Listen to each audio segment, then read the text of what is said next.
म्हणूनी शरण जावे, म्हणूनी शरण जावे, सर्व भावे देवासी, तो हा उतरील पार, तो हा उतरील पार, भवदुस्तर नदीचा, बहु आहे करुणावंत, अनंत हे नाम जा.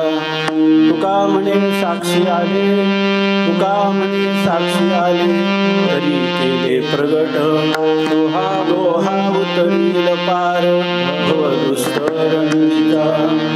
पांडुरंगा करू प्रथमा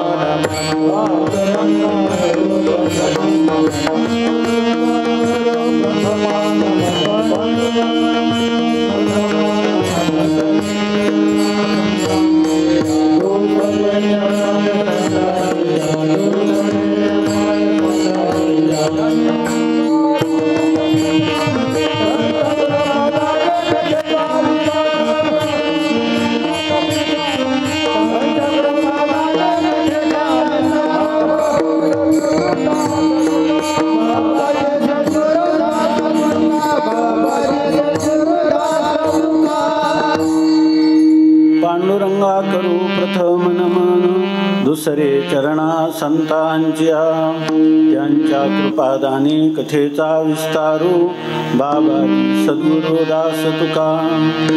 म्हणून शरण जावे, सर्व भावे देवासी, तो हा उतरील पार, भवदुस्तर नदीचा. संत सम्राट भगवान ज्ञानोबाराय, वैराग्य रागरसिक जगद्गुरु संत शिरोमणी श्री तुकोबाराय, शांती ब्रह्म श्री संत एकनाथ महाराज, महाराष्ट्रातील सर्व संतांची मांदियाळी, वारकरी संप्रदायाचं परम आराध्य दैवत श्री पांडुरंग परमात्मा. आणि या वारणवाडी हे गाव नाही, हे क्षेत्र आहे आणि त्या क्षेत्राचे असणाऱ्या अधिष्ठात्री देवता या वास्तूमध्ये तर या ठिकाणी सगळे संत देवता पण या ठिकाणी आहेत. ज्ञानोबाराय आहेत, तुकोबाराय आहेत. त्या ठिकाणी दास्यत्व भक्तीच्या आचार्य या ठिकाणी हनुमानराय आहेत. त्याचबरोबर या ठिकाणी विघ्ननाशक अशा प्रकारची देवता श्री गणेश पण या ठिकाणी आहे. आणि संपूर्ण जगताचं मायबाप असणारे पांडुरंग परमात्मा रुक्मिणी मातोश्री सहित या ठिकाणी विराजमान आहेत. आणि त्याच्यामध्येही आज हे जे पर्व आहे चातुर्मास्यातलं पर्व आहे. पुन्हा हे भाद्रपद मास आहे. ह्या भाद्रपद भद्र शब्दाचा अर्थ आहे कल्याण आणि पद शब्द संस्कृतमध्ये हा शब्द आहे. याचा अर्थ पद्यते गम्यते न्यायते अनेन. आपल्या जीवनातील कल्याणाचा मार्ग ज्या काळामध्ये आपण भगवंताची शरणागती केली, त्याचं चिंतन केलं तर आपल्याला कल्याणाचा मार्ग त्यामध्ये सापडतो. अशा प्रकारचा हा पावन पर्व काळ आहे. आणि त्या पावन पर्व काळामध्ये आज अनंत चतुर्दशीचा दिवस आहे. तेव्हा आज गणराय या ठिकाणी आजपर्यंत आपल्याला बाहेरून आनंद देत होते. त्यांचं विसर्जन केलं म्हणजे आज त्या ठिकाणी त्यांच्या बाह्य स्वरूपाला आपल्या हृदयामध्ये पुन्हा गणेश स्थापना होईपर्यंत, गणेश चतुर्थीपर्यंत आता ते आपल्याला मागे पुढे उभा आहे, सांभाळीत आलिया आघात निवाराया म्हणून आज ते आपल्या हृदयात प्रविष्ट झाले आहेत. इतका हा पावन दिवस आहे. आणि आज या दिवशी हा उपांत्य दिवस आहे. आपण जो उत्सव संपन्न केला गणेश महाराजांचा, त्याच्यामध्ये हा उपांत्य दिवस आहे. तेव्हा हा परिसमाप्तीचा दिवस आहे. काल्याच्या कीर्तनाची परिसमाप्ती होत असते. तेव्हा त्या परिसमाप्तीच्या दिवशी आपण आरंभ केला, परंतु कठीण योगावनी क्षेम उच्चारिता होतो ओकविता होतो श्रम असं म्हटलेलं आहे.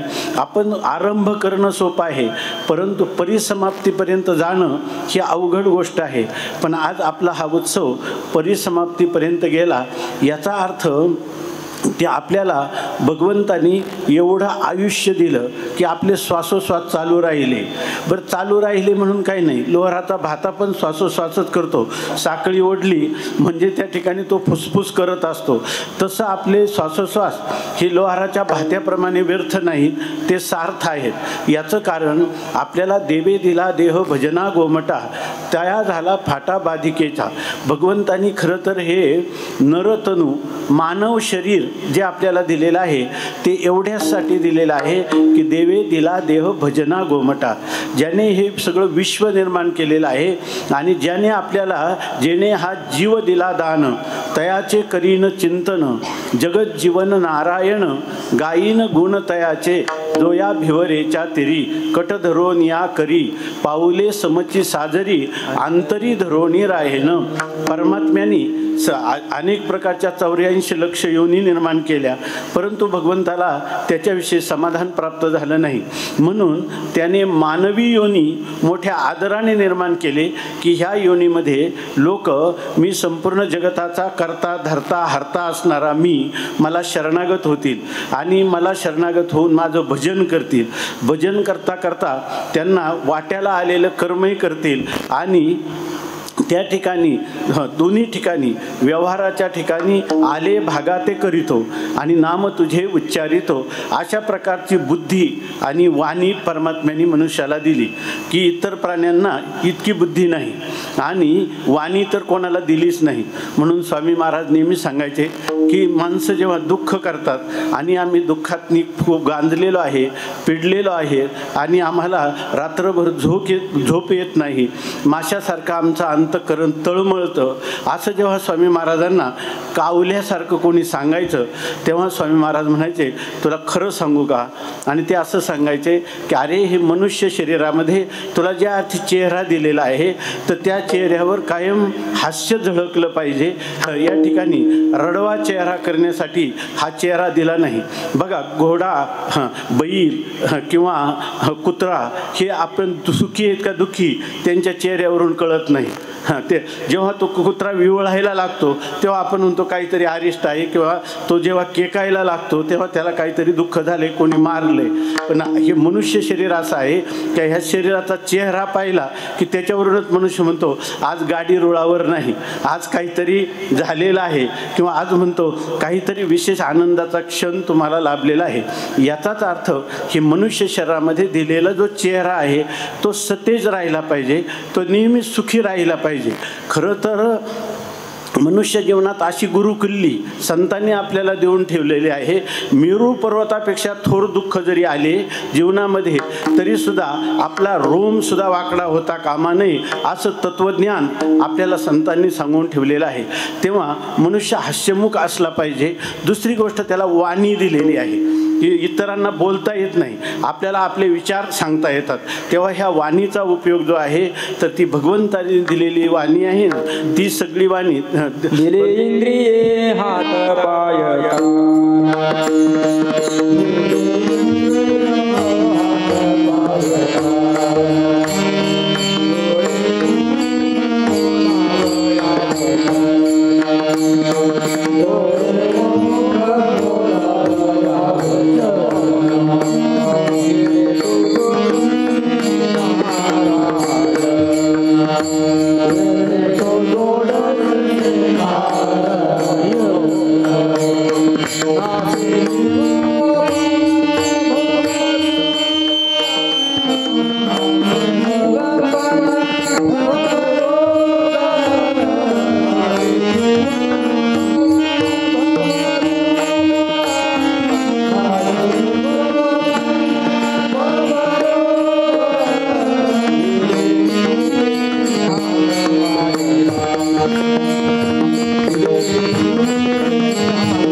पाय कान डोळे मुख बोलाया वचन.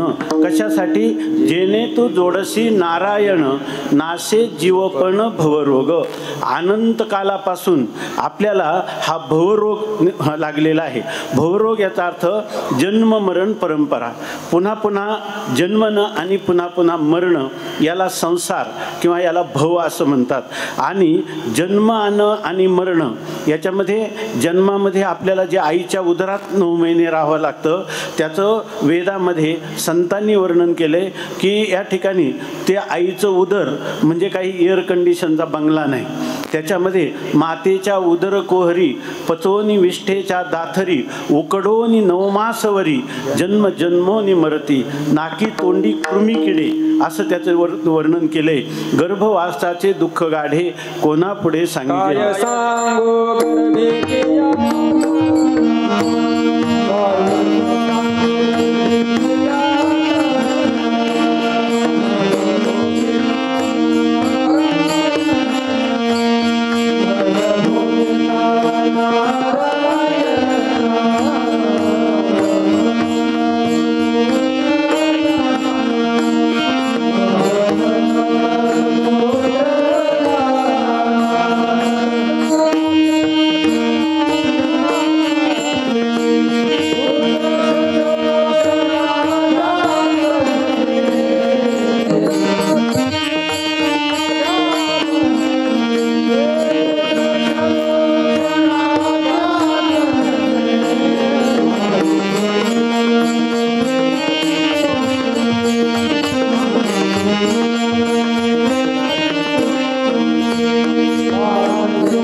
काय सांगो गर्भीची यातना मज भोगिता नारायणा मांस मळ मूत्र जाना तुझं क्षण क्षणा ध्यात असे.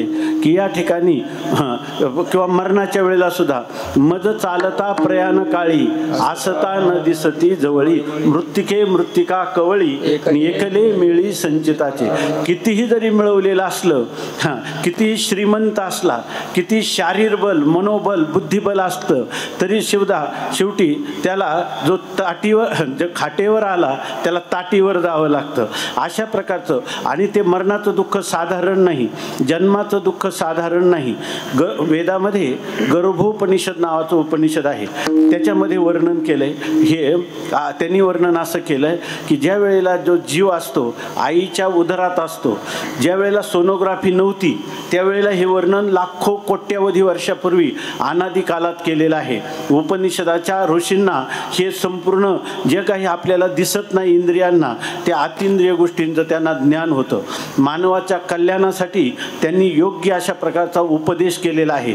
त्याला त्यांनी तुमच्या स्वतंत्र बुद्धीला योजायची नाही. त्या ठिकाणी संतांनी जे सांगितलं, संत ज्या मार्गाने मार्ग दावून गेले आधी दयानिधी संत ते तेणेची पंथे चालो जाता न पडे गुंथा कोठे काही. माणसं म्हणतात शास्त्र सांगतं पण मला असं वाटतं. तुला काय वाटतं? माझ्या बुद्धीत तर मला हे पटतं, तुझी बुद्धी मातीत घाल विठ्ठल.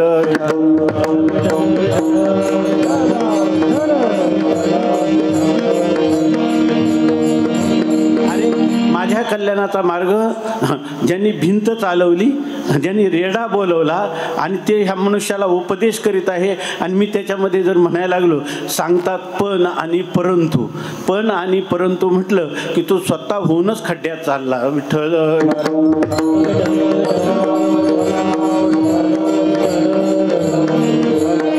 आपलं चिंतन चाललं होतं की त्या काळात त्यांनी लिहिलंय. तुकाराम महाराजांचा एक अभंग आहे की तुकाराम महाराजांनी त्या उपनिषदाचंच वर्णन केलेलं आहे.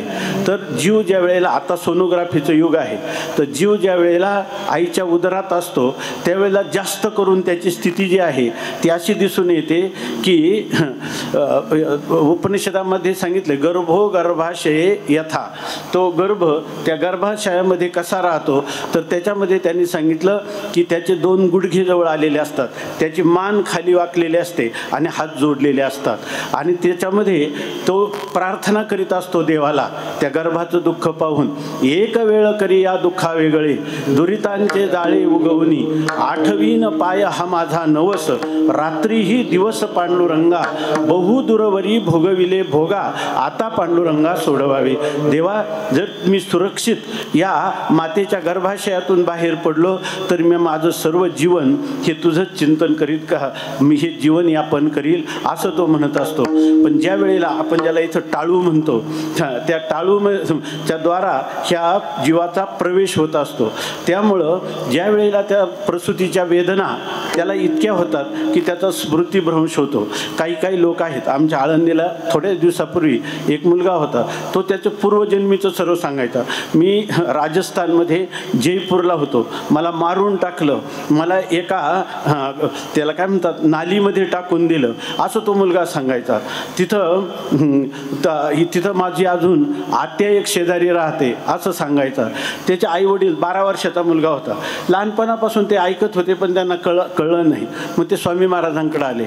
स्वामी महाराजांनी त्यांना सांगितलं की आता तुम्ही हा सांगतो, पत्ता पण सांगायचा तो आता पुण्याला त्याचं कापडाचं दुकान आहे सध्या. तर ते म्हटले की असा हा मुलगा म्हणतो, काय करायचं? तर ते मग स्वामी महाराजांनी सांगितलं तुम्ही जा जयपूरला त्या पत्त्यावर पहा, तिथे एक त्यांचं खेटरी कौलाचं घर होतं, तिकडे ती घरं असतात. आणि ते घर सापडलं. तिथं आता कोणीच राहत नव्हतं. शेजारी चौकशी केली, त्यांनी सांगितलं इथं एक कुटुंब होतं, पण त्यांचा एक एकुलता एक मुलगा होता आणि तो मुलगा कोणीतरी मारला आणि नालीमध्ये सापडला, ते सोडून गेले. आणि नंतर त्याच मुलाचा जन्म हा झालेला होता. तो आता पूर्ण विसरला. कारण काय, जोपर्यंत काय जसं स्वच्छ आरशामध्ये आपलं प्रतिबिंब चांगलं दिसतं, आरसा मलिन असेल तर दिसत नाही. जोपर्यंत त्याला हे काम, क्रोध, लोभ, अहंकार याचा स्पर्श झाला नव्हता तोपर्यंत त्याला ते सर्व पूर्वजन्म आठवत होते. या शास्त्रामध्ये त्याला पूर्वजाती स्मरा नराहा, त्याला पूर्वजन्म आठवणारे असे काही पुरुष असतात. आम्ही 1, 2, 3 पुरुष असे पाहिलेले. तर त्याच्यामध्ये हा मुलगा होता. तर त्याच्यामध्ये ते सर्व माहिती कळली. आपलं चिंतन याच्यासाठी चाललंय की अशा वेळेला तो म्हणत असतो की मी तुझं चिंतन करीन. पण बाहेर आल्यानंतर जीव इतका कृतज्ञ होतो की त्याची केलेली प्रतिज्ञा विसरून जातो. त्याचं एक कारण आहे, त्याला गर्भामध्ये होणार. जसं एखाद्या मनुष्याला जोरात थप्पड मारली तो मूर्छित होतो, त्याला आठवत नाही, तो व्यग्र दशेत राहतो. मी कोण, मी बेशुद्ध झालो हे सुद्धा सांगत नाही. तसा जीवाचं स्मरण जे आहे आपल्या स्वरूपाविषयी, ते आपण केलेल्या गर्भवासातल्या प्रतिज्ञा ह्या सर्व जीव विसरून जातो. आणि बाहेर लोक त्याला नाव ठेवतात राम श्याम, ते नाव त्याला नाही. उपजली या बाळकाशी नाम नाही तयेपाशी, ठेविलेनी नावेशी ओ देत उठी. मग त्याला वाटतं ह्या 3.5 हाताचा नाचका कुचका रस रक्त मांस मेद आस्ती मज्जा यांचा बनलेलं शरीर हे 3.5 हाताचं मी आहे. आणि त्या शरीराचा जन्म होतो आणि त्या शरीराचं लालन पालन अंजन भंजन करता करता मिळालेलं सगळं आयुष्य बर्बाद होतं. आणि त्याच्यामध्ये त्याला परमात्म्याची आठवण होत नाही. त्याच्यामध्ये पाहिलं तर बाल्यातही दुःख आहे, मरणाचं दुःख शास्त्रात वर्णन केलं. कारण जो मनुष्य मरतो तो काय आपल्याला सांगायला येत नाही. त्यामुळं मरण, आपणही मरतो तर आपणही सांगू शकत नाही, दुःख भोगतो, पण सांगायला कोण आहे? तर ज्या गोष्टी मनुष्याच्या बुद्धीला कळत नाही त्या सांगणारा वेद आहे. विठ्ठल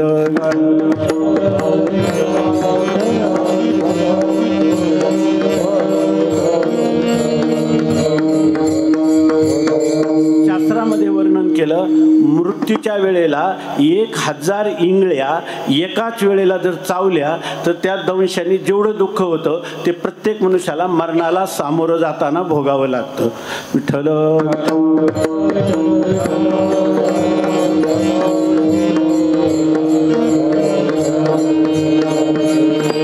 एवढंच 2 आहे ना, मधी तरी बरं आहे. खरं पहा, लहान मुलाला केली पारतंत्र्य असतं, तहान लागली तरी रडायचं, भूक लागली तरी रडायचं, सांगता सुद्धा येत नाही. बरं शाळेत जायला लागला, वडिलांनी सांगितलं बस इथं, तर बसावं लागते. सगळं पारतंत्र्य आहे, त्याला मलमूत्रात पचावं लागतं. तुम्ही म्हणाल मग बाल्यात दुःख आहे पण तारुण्यात किती मजा आहे. खरं पहा, आपल्या अंतःकरणाला विचारा की तारुण्य इतकं दुःख कुठंच नाही असं योग वासिष्ठात सांगितलं. विठ्ठल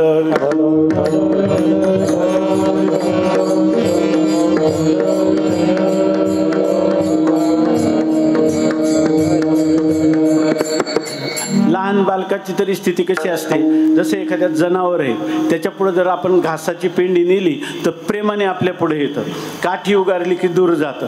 एवढं तरी त्या बालकाचंही तसं आहे, खाऊ दिला का लगेच त्या ठिकाणी लोळण घेतं आपल्या पुढं त्या, आणि काठी उगारली तर बाजूला जातं. परंतु त्याला काही राग नसतो, द्वेष नसतो. आईनं मारलं तरी थोड्या वेळाने येऊन पुन्हा आईजवळच येतो. जसं कुत्र्याची स्थिती आहे की मालकाने जरी त्याला हकलून दिलं तरी ते पुन्हा बैसे निकट शेजारी तेच येऊन त्या ठिकाणी बसतं, लोंडा घोळतं म्हणतो आपण.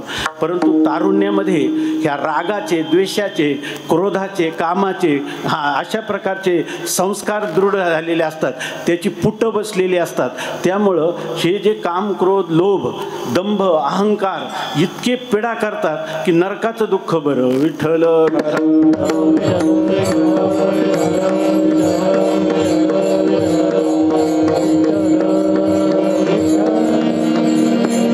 आता तुम्ही म्हणाल वार्धक्यात दुःख, वार्धक्यातलं दुःख तर अगदी आपण पाहतोच आहे सगळ्या. जर नाथ महाराज म्हणतात, जर कोणाला वृद्ध माणसाला म्हटलं, कालच झालं, आज एक आम्ही अमृत महोत्सव करून आलो, तर काल एका मनुष्याला आम्ही म्हटलं तुमचा पण महाराजांसारखा मोठा सहस्रचंद्र दर्शन करायचं का बरं, तर ते म्हणे, मी म्हटलं त्यांना की तुम्हाला तुमची शताब्दी झाली पाहिजे आणि तुमची शताब्दी करायला आम्ही पण असलो पाहिजे. ते म्हटलं तुमच्या कल्पना ठीक आहेत म्हणे, पण 81च्या अगोदरच मला वाटतं लवकर संपावं, तर आणखीन दुःखात कशाला मला पाडता. विठ्ठल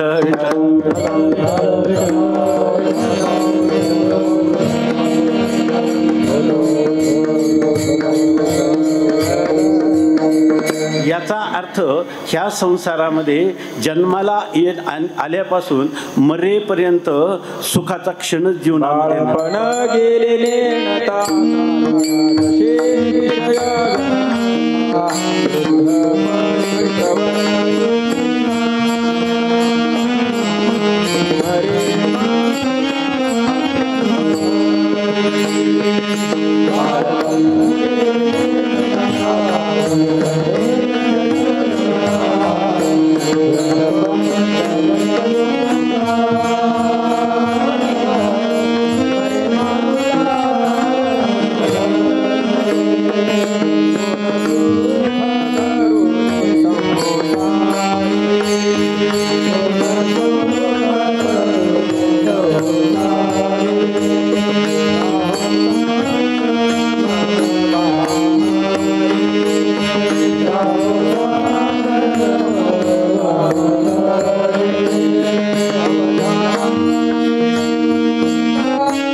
बाळपण गेले दीनता, तारुण्य दशे विषय व्यथा, वृद्धपणी प्रवर्तली चिंता, मरे मागोता जन्मधरी. अशा प्रकारची स्थिती आहे.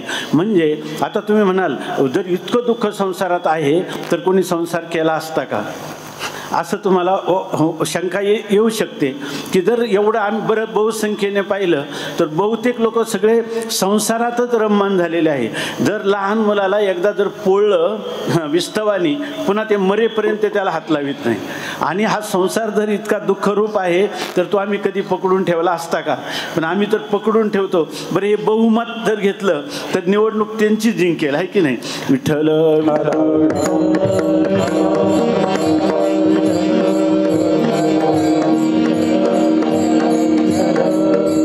तुकोबाराय सांगतात, थोडा वेळ, त्याला तुष्यंतु दुर्जन्याय म्हणतात, थोडा वेळ झालं तर आम्ही तुमचं कबूल करू, पण एवढं तरी तुम्ही बारकाईने विचार करा ना. त्याच्यामध्ये सुख फार थोडं आहे आणि सुख पाहता जवा पाडे आणि दुःख पर्वता एवढे. परंतु बरं, ते सुख जे होतं ना ते सुद्धा संसारातलं सुख नाही, किंवा आपल्याला अनुकूल असा शब्द ऐकायला मिळाला, स्पर्श करायला मिळाला, रूप पाहायला मिळालं, किंवा रस चाखायला मिळाला, किंवा तशा प्रकारचं आपल्याला आपल्याला सुगंध त्या ठिकाणी घेता आला. हे 5च विषय जीवाच्या ठिकाणी, आणि ह्या विषयांच्या पासून जे सुख होतं असं आपल्याला वाटतं ना, हे सुद्धा भ्रम आहे. त्या विषयामध्ये सुख आहे पण ते अल्प आहे, आणि दुःखच काय आहे, अधिक आहे. विठ्ठल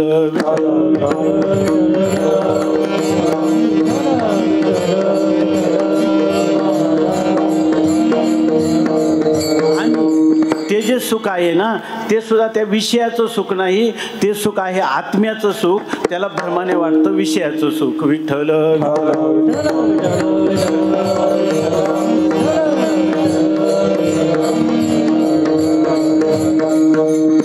परमहंस स्वामी महाराज सांगायचे, एक कुत्र आहे आणि ते कुत्र एक मेलेल्या प्राण्याचं हाड होतं आणि ते हाड चघळतं. आता त्या हाडाच्या असणारे जे कठीण भाग आहेत, तीक्ष्ण भाग, ते त्याच्या हिरड्याला लागतात आणि त्याच्यातून रक्त पाझरतं.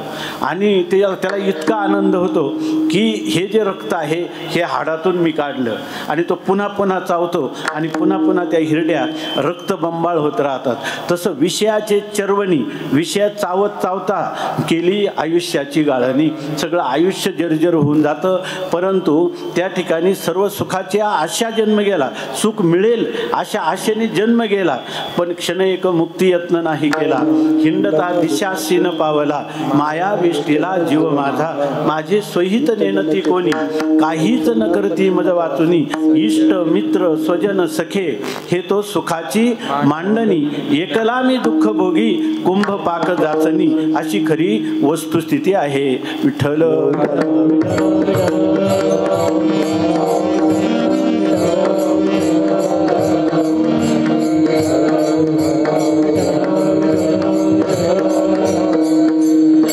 स्वामी महाराज त्यांचं स्वतःचा अनुभव सांगत असायचे. कधी तर त्यांनी सांगितलं की स्वामी महाराज हे स्वातंत्र्य सैनिक होते. ते महात्मा गांधींच्या बरोबर येरवड्याच्या जेलमध्ये होते. पण ज्या वेळेला भारत स्वतंत्र झाला आणि पाकिस्तान आणि भारत अशी त्याची फाळणी झाली, त्यामुळं स्वामी महाराजांनी आत्महत्येचा निर्णय घेतला. रेल्वे खाली गेले होते, पण त्यांना तुकाराम महाराजांचं एक प्रमाण आठवलं, मरण मागे तो गाढवाचा बाळ. आत्महत्येसारखं जगात मोठं पातक नाही. म्हणून ते त्या रेल्वे जवळ येण्याचा आवाज यायला लागला, तिथून उठले, बाजूला झाले आणि त्याच रेल्वेने पुण्याला आले आणि नंतर आळंदीला आले. तेव्हा ते लग्न करायचे नाही, करायला तयार व्हायचे नाही. त्यांची विधवा आई होती, आई कीर्तनकार होती. ती आई त्यांना नेहमी म्हणायची, तू लग्न कर.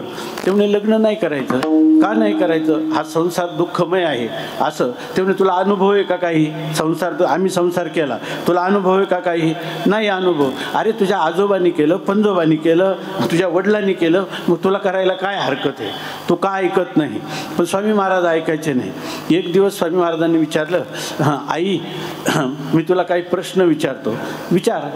त्यांनी सांगितलं, तू संसारामध्ये तुला किती सुख मिळालं मला सांग. तर त्यांनी आईनं सांगितलं, मला बिलकुल सुख मिळालं नाही, कारण तुम्ही मुलं लहान असताना तुमचे वडील वारले, मग आम्ही तुमचं संगोपन करताना मला गेलं. एवढी शेती, त्यांना मोठी शेती होती, 60-70 एकर त्या काळात. त्या जमिनीचं करणं, तुम्हाला पाहणं, हे करताना खूप कष्ट झाले. आणि मग तुझा निर्णय काय आहे? ते म्हणे, सुखाचा एक क्षण सुद्धा मला मिळाला नाही. मग म्हणे, या जर त्या संसार तू केला, अनुभवला, आणि त्याच्यात इतकं दुःख असताना तू मला लग्न कर म्हणते, ज्या संसारात दुःख आहे त्या संसारात तू मला लोटते, तुला आई म्हणावं की हाडळ म्हणावं? विठ्ठल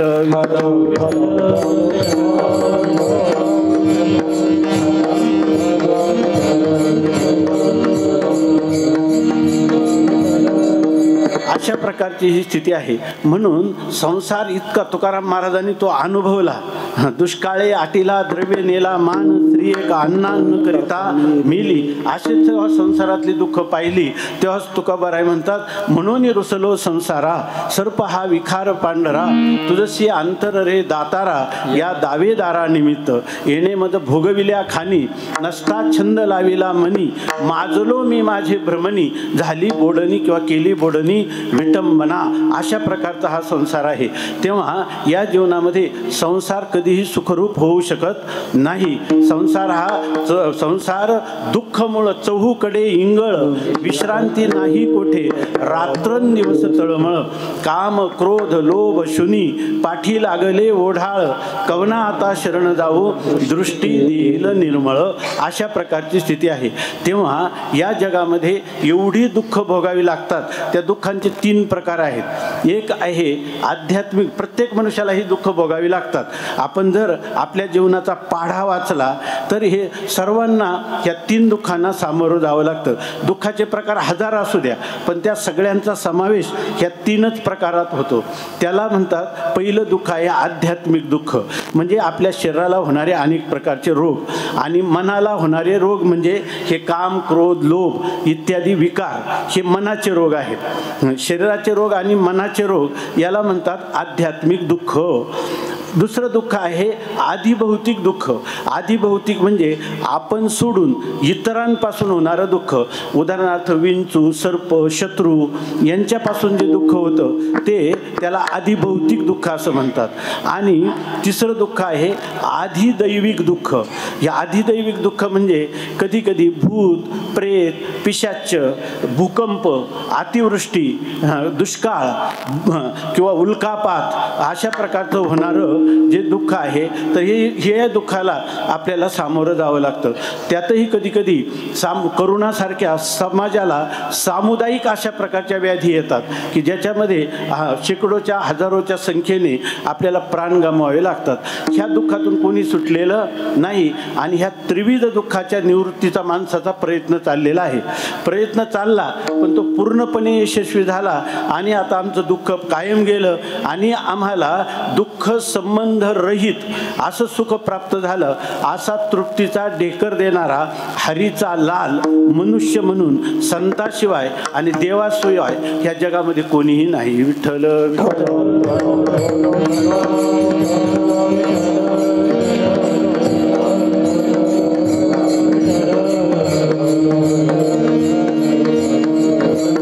आणि म्हणून सगळ्या जीवांना पाहिलं तर सगळ्यांना इच्छा आहे की मला मज लागी दुःख व्हावे आईशे कोणी भाविना जीवे. मला दुःख कधीच नसावं असं प्रत्येकाची मागणी आहे. प्रत्येकाची. कोणी विचारा, कोणी दुःख मागून घेतोय का? नाही. आणि मला मरण असावं असं सुद्धा कोणाला वाटत नाही. पुन्हा लोकांना जर कोणी म्हणलं की मूर्ख म्हणलं तर लहान मुलगा सुद्धा म्हणतो तू मूर्ख आहे. म्हणजे याचा अर्थ तो अज्ञान कोणाला आवडत नाही, मरण कोणाला आवडत नाही आणि दुसरी गोष्ट दुःख कोणाला आवडत नाही. म्हणजे याचा अर्थ आपल्याला हे शब्द माहीत नसले तरी आपल्याला सगळ्यांना अमर व्हावं असं वाटतं की नाही. आणि नुसतं अमर होईल, झाड किती दिवस जगलं त्याचा उपयोग नाही. आपल्याला वाटतं पाषाण किती दिवसाचा असला तर काय उपयोग आहे, त्याला आयुष्य आहे पण ज्ञान नाही. आपल्याला वाटतं आयुष्य पण असावा, त्याच्याबरोबर आपल्याला ज्ञान पण असावा. आणि जरी ज्ञान असलं तरी समजा खूप दुःख होत राहिलं आणि दुःखाचं ज्ञान होत राहिलं तर नको वाटतं. आनंद असावा आणि आनंदाचं ज्ञान असावं आणि तो अमर आनंद आपल्याला प्राप्त व्हावा अशी प्रत्येकाची जीवाची मागणी आहे. परंतु त्याच्यासाठी उपाय करत नाही का आपण? हे रोग झाले तर डॉक्टरकडे जात नाही का? आपल्याला अज्ञान असलं तर आपण आपली मुलं तर स्वतः उपाशी राहू पण त्या मुलांना शिकवतो काय, तर त्यांना ज्ञान मिळावं म्हणून. त्या आपल्या जीवनात किंवा जे आपले वाटतात त्यांच्या जीवनात दुःख आले तर त्याचा आपण उपाय करत नाही का? पण पूर्ण उपाय सक्सेस झाला, यशस्वी झाला असं कोणी म्हणतंय का? असं कोणी म्हणत नाही. याचं कारणच असे की आपले जे उपाय आहेत ते उपाय अपूर्ण आहेत. किंबहुना काही वेळेला ते उपायच अपाय होऊन जातात. विठ्ठल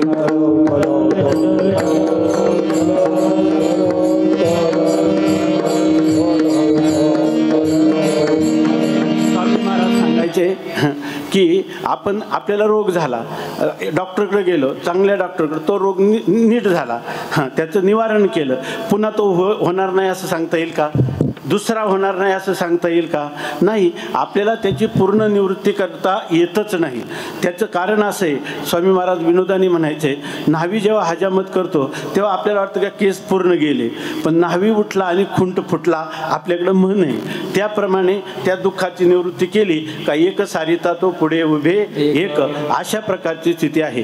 तेव्हा यासाठी काय करावं, असं जीव ज्या वेळेला तळमळतो आणि त्याला खरा जागा होतो, आणि त्या आजचा दिवस आहे ना, हे जागराचं कीर्तन आहे. जागराचं कीर्तन हे याचा अर्थ आपण जी आता 9 दिवस सेवा केली ह्या ठिकाणी, तर देवाजवळ आपल्याला मागण्याचा काय अधिकार येतो नाही. तर सेवा काहीच करायची नाही, मला मुलगा द्या, माझ्या कोंबड्या पण सुखी ठेवा, मला निवडणुकीत पण यश द्या, धन पण मिळू द्या, आणि सेवेचा पत्ता नाही. अशा प्रकारची स्थिती, याच्याकडे तर देव ढुंकून सुद्धा पाहत नाही.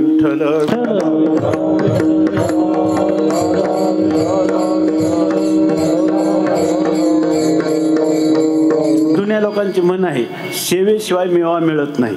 तेव्हा ही जी आपण सेवा केली, तर आपल्या संप्रदायामध्ये असा एक अलिखित दंडक आहे, नियम आहे की आजच्या दिवशी जागरण, ज्याला जागराचं कीर्तन म्हणतं, याच्यामध्ये देवाकडं काहीतरी मागायचं आहे. आपला जो अभंग आहे तर त्या ठिकाणी तुम्ही कदाचित म्हणाल की आज जागराचा अभंग, मागणी पर कीर्तन, आणि तुम्ही तर दुसराच अभंग घेतला. तर हा दुसरा जो अभंग आहे ना, आता वाचला की मनवूनी शरण जावे सर्व भावे देवाशी.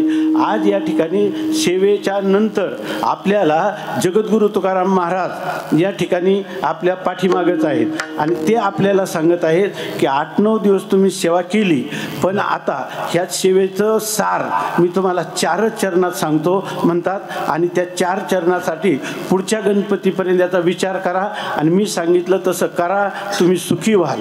या ठिकाणी दुःखाची पूर्णपणे निवृत्ती होईल, आणि त्या दुःख किती मेरू पर्वता एवढं आलं तरी ते सहन करण्याची ताकद तुम्हाला पांडुरंग परमात्मा देईल, आणि तुम्हाला सुखसुद्धा पचवावं लागतं. नाहीतर एकदम कोटीची लॉटरी लागली आणि हार्ट अटॅक येऊन गेला, सुखसुद्धा पचवता आलं नाही. मनुष्याच्या जीवनामध्ये दुःख पचवणं जितकं महत्त्वाचं आहे, सुख पचवणं त्याच्यापेक्षा कठीण आहे. सुख दुःखे समे कृत्वा लाभा लाभो जया जेव. सुख आणि दुःख, सुख दुःख समान, सकळ जीवांचा कृपाळ, ज्ञानाचा उद्बोध, भक्ती प्रेमाचा कल्लोळ, अशा प्रकारची स्थिती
जीवन सुखदुःखाच्या अतीत कसं होऊ शकतं. स्वामी महाराज नेहमी सांगायचे, आपण स्वप्नामध्ये कधी आपल्याला मुलगा झाला तर जागा झाल्यावर कोणी पेढं वाटतंय का?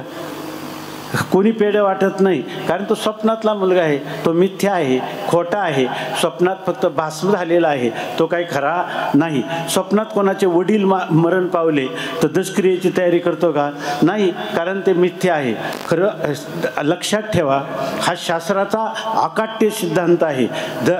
वारणवाडी हे क्षेत्र आहे. आता मी सांगितलं, क्षेत्र शब्दाचा अर्थ आहे क्षतात त्रायते इति क्षेत्र.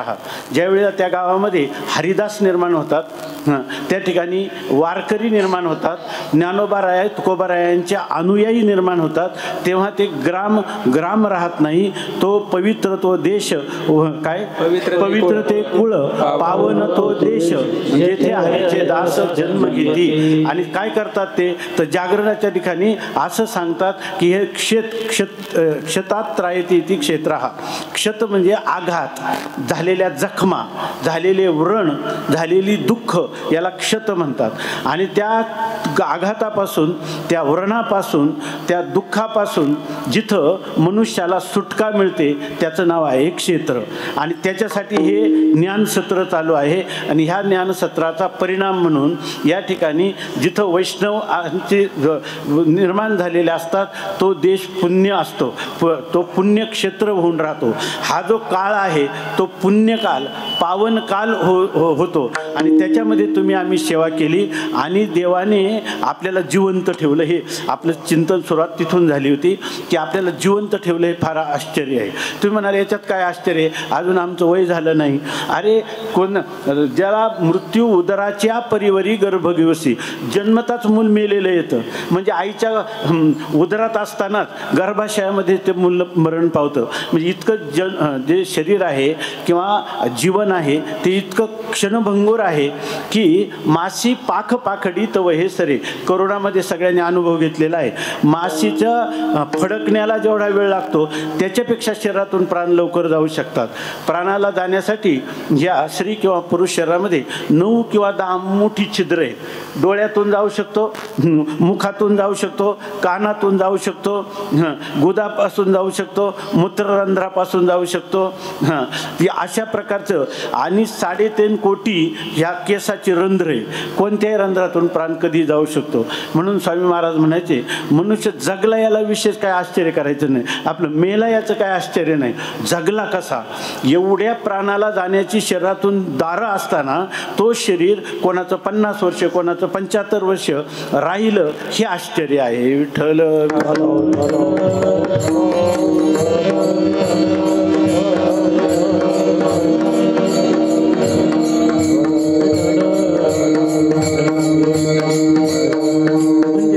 हे शरीर जे आहे ते क्षणभंगूर आहे.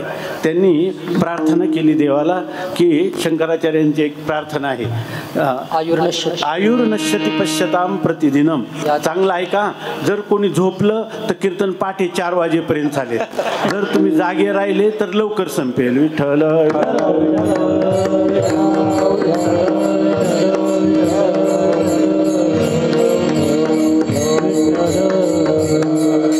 शंकराचार्यांची एक प्रार्थना आहे, मी थोडक्यात सांगतो. संस्कृतमध्ये आहे, मराठी त्याचा अर्थ सांगतो. आयुर्नश्यति पश्यताम प्रतिदिनम याती क्षयम यौवनम. प्रत्येक दिवशी आपल्या आयुष्याचा एक दिवस कमी होत आहे. आणि हे जे तारुण्य आहे हे तारुण्य सुद्धा हळूहळू त्याचा क्षय होत आहे. त्याचं इंग्लिशमध्ये भाषांतर केलं एकाने, सहज सांगतो. त्याचं भाषांतर असं केलं, युथ इज डिकेइंग. म्हणजे हे तारुण्य आहे ना, फुकट विषय भोगात घातलं का ते तारुण्याचा क्षय झाला नाही, ते तारुण्य सडून गेलं. विठ्ठल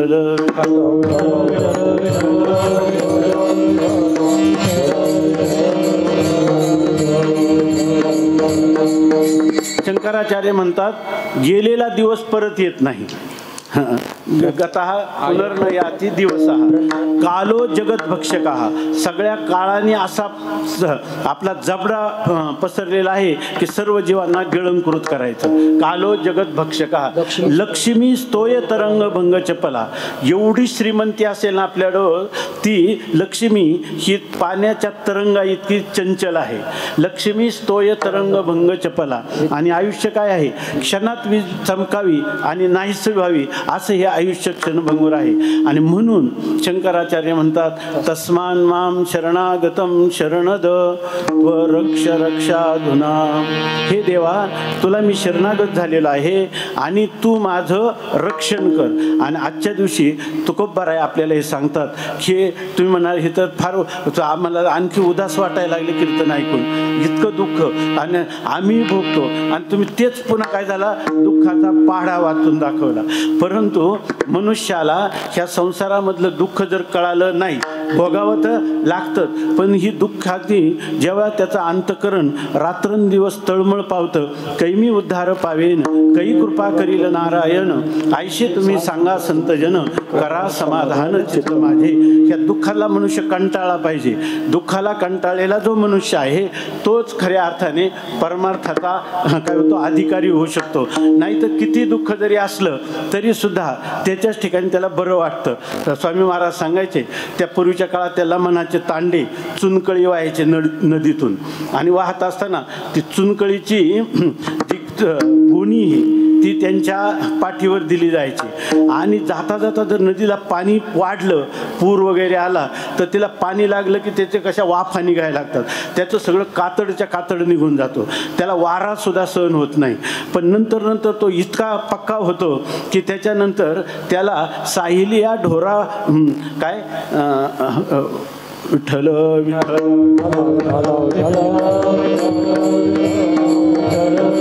तुकोबारायांनी लिहिलं, पाठेळ करिता न सहावे वारा. ज्यावेळेला अगोदर ते भासतं ना त्याला वारा सुद्धा लागला तरी वेदना होतात, पण साहिल्या काही काळ सहन केलं का मग त्याला गुणी सुद्धा चालू शकते. विठ्ठल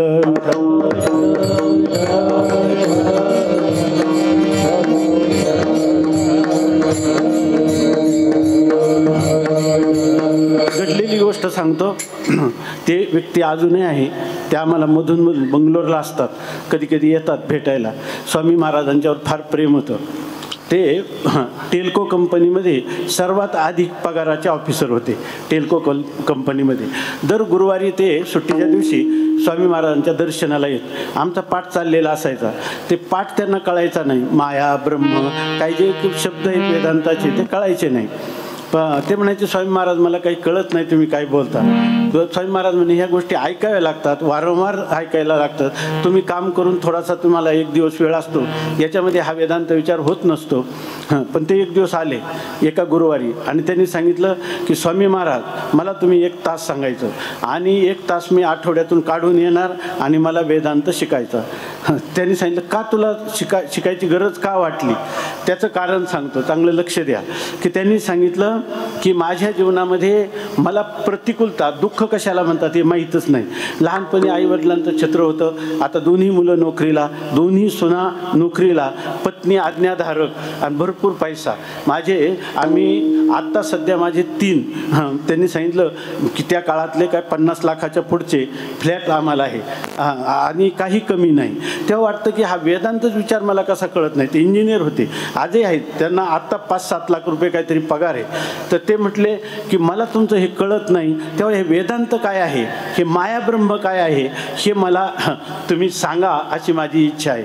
स्वामी महाराज म्हणले अरे वेड्या, तू हे मायाब्रह्म तिच्या ठिकाणी खुशाल आहे, तू त्याच्याशी काय काळजी करू नको.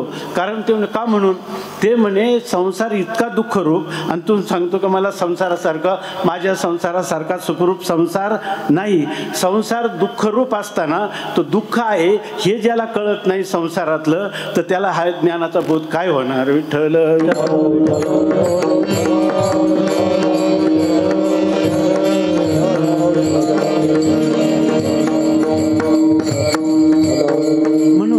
या ठिकाणी बरं जीव काय प्रयत्न करत नाही का. सगळ्या प्रकारचे प्रयत्न करतो जीव. कधी कधी जीवाला शरण जातो. त्याला वाटतं की आई वडील या ठिकाणी असणारे नातेवाईक पुत्र आपल्याला मदत करतील आणि आपल्या जीवनात सुख येईल. अरे जीव स्वतः अल्पज्ञानी आहे, अल्पशक्तिमान आहे आणि त्या जीवाकडं जीव गेला शरण तर त्या जीवाला दुसरा जीव कधीच पूर्ण सुख देऊ शकत नाही. कारण ते कसं आहे, एकादशीच्या घरी शिवरात्र. विठ्ठल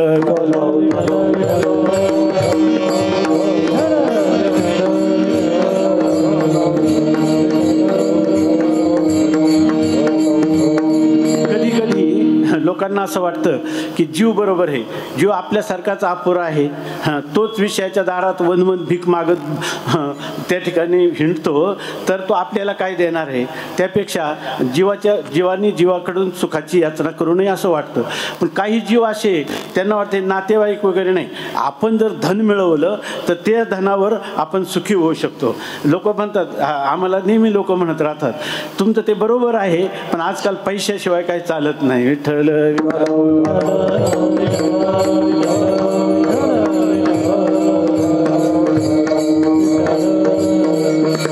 स्वामी महाराज सांगायचे, आणि ही गोष्ट आपल्या अनुभवातली आहे सगळ्यांच्या, की मनुष्याला वाटतं की धन मला सुख देईल.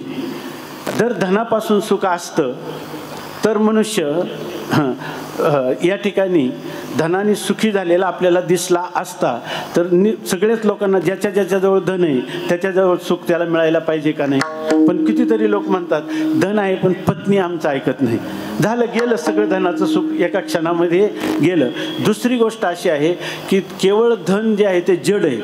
आपण म्हणतो हे माझं आहे, ते कोणत्या बँकेत आहे, कोणाच्या खिशात आहे, ते कधी त्याचा विचार पण करत नाही. आपण मनुष्य इतका विचित्र जीवन झालेला आहे. स्वामी महाराज सांगायचे, जर एखाद्या शेतकऱ्याचा बैल मेला तर शेतकरी रडतो, पण शेतकरी मेला तर बैल रडत नाही. म्हणजे बैलाचं सुद्धा वैराग्य, तादात्म्य, भ्रांती कमी आहे आणि मनुष्याला जास्त आहे. विठ्ठल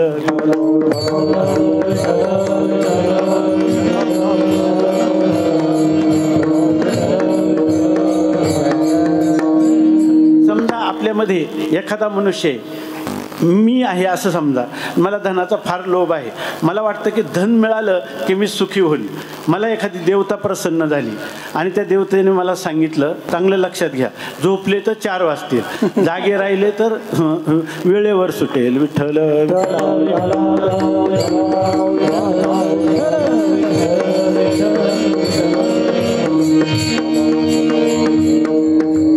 आणि पुन्हा 4 वाजता कीर्तन संपलं का तसंच तुम्हाला आम्ही कशाला बसू, काकड्याला बसू. विठ्ठल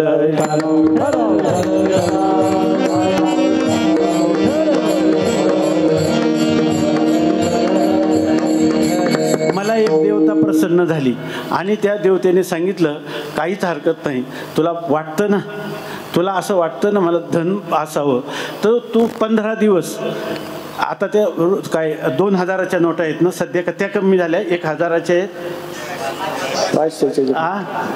500च्या आहेत. तर त्या आताच्या व्यवहारातल्या 500च्या नोटा तू 15 दिवसात जेवढ्या मोजशील तेवढे तुला.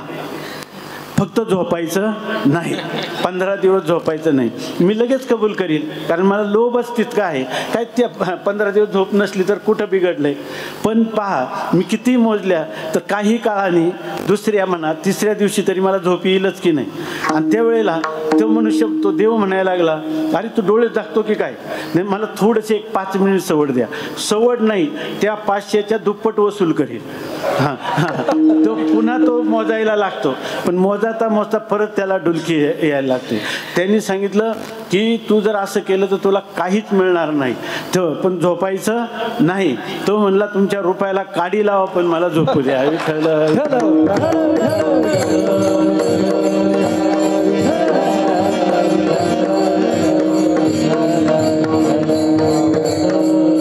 तेव्हा स्वामी महाराज सांगायचे, अरे साधं झोपेचं सुख, त्या सुखामध्ये तिथं रुपये आहेत का, शब्दस्पर्श विषय आहेत का, तुमची कीर्ती आहे का, तुमचं तुम्हाला तरी भान आहे का नाही, तुमचाही तुम्हाला विसर पडला, अशा प्रकारचं स्थिती आहे.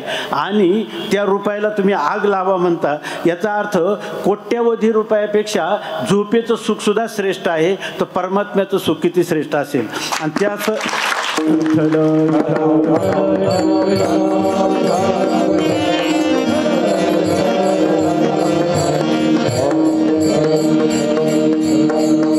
चिंतन यासाठी चाललंय की आता आपल्याला तुकोबाराय सांगतात की तुम्हाला 4 गोष्टी हिताच्या सांगतो.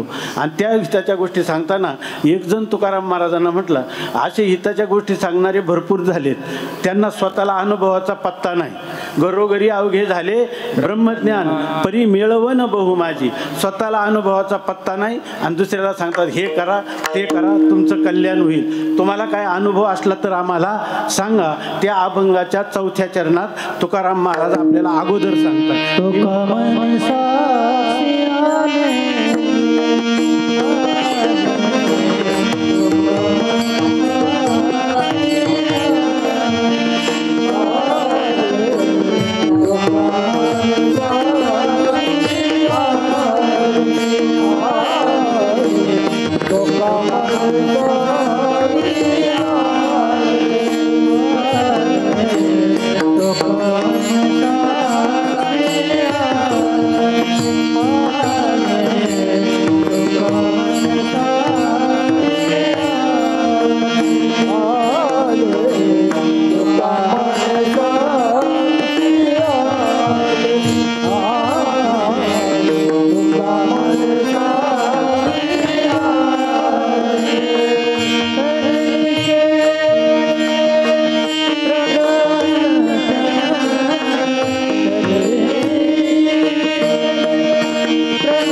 तुकोबाराय म्हणतात, बाबा रे असं आहे की तुका म्हणे साक्षी आले, हे मला स्वतः अनुभवाला आलं, माझ्या साक्षीनं हे मी अनुभवलं की जड पदार्थ, धन, कीर्ती हे आपल्याला सुख देऊ शकत नाही. शब्द, स्पर्श, रूप, रस, गंध हे पंचविषय इहलोकातले काय स्वर्गातले जरी मिळाले, अमृत तिथं असलं, चिंतामणीच्या सडका असल्या, कल्पतरूची उद्यानं असली तरी सुद्धा ते सुखसुद्धा शाश्वत सुख नाही. सुख एक हेची ठाई बहुपायी संतांचे, सुख फक्त संतांजवळ मिळेल. सुखाचा पत्ता जे संत असतील त्या संतांची शरणागती कर आणि सुखाचा मार्ग विचार. किंवा एकतर हा सर्व जगाचा नायक असणारा परमात्मा, त्या परमात्म्यासारखा सुखरूप कोणी नाही. सुखरूप ऐसा दुजा कोण सांगा, माझ्या पांडुरंगा सारिका तो. तुमचा सुखाचा पत्ताच चुकलेला आहे. स्वामी महाराज सांगायचे, एक टेलर शिंपी दिव्याच्या ह्या म्युन्सिपाल्टीच्या दिव्याखाली काहीतरी शोधत होता. एकाने जाऊन त्याला विचारलं, तुम्ही काय पाहता? मित्रांनी पाहिलं, त्यांनी सांगितलं मी सुई शोधतो. मग हा म्हटला, मी पण तुला शोध करू लागतो. बराच वेळ शोध केली, दोघांना सापडेना. त्यांनी सांगितलं साधारणतः कुठं पडली? ते म्हणे सुई जी आहे ना घरात पडली. आणि इथं का पाहतो? म्हणे इथं लाईट आहे म्हणून. विठ्ठल विठ्ठल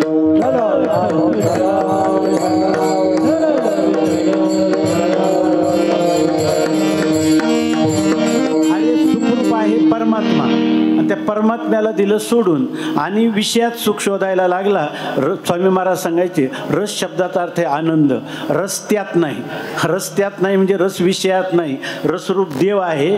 तेव्हा या ठिकाणी तुकाराम महाराज म्हणतात, तुका म्हणे साक्षी आले, मला अनुभवाला आले, अनुभवे आले अंगा ते या जगात येतसे. सेवितो हा रस, अगोदर मी याचं रसपान केलेलं आहे, मग वाटितो आणि का घ्या रे हो नका रान भरी, विटेवरी ज्याची पाऊले समान, तोची एक दान शूरदाता. काय मनाचे संकल्प पावविल सिद्धी, जरी राहे बुद्धी याचे पाही. तुकाराम महाराज म्हणतात, मला याच्यासाठी देवाने पाठवलं. तुका म्हणे मज धाडिले निरोपा, मार्ग हा सोपा सुखरूप. अशा प्रकारची स्थिती आहे. म्हणून जगद्गुरु तुकोबाराय म्हणतात, तू काळजी करू नको, मी तुला शास्त्रातल्याच गोष्टी सांगेल असं नाही, अनेक प्रकारची उदाहरणं तुला सांगेल. ही गोष्ट महत्त्वाची नाही, ही गोष्ट अनुभवाची आहे. अनुभव ज्याला नसेल आणि त्यांनी कितीही जरी सांगितलं तरी त्याचा परिणाम जनता जनार्दनावर, समाजावर, कोणाच्या अंतकरणावर होत नाही. विठ्ठल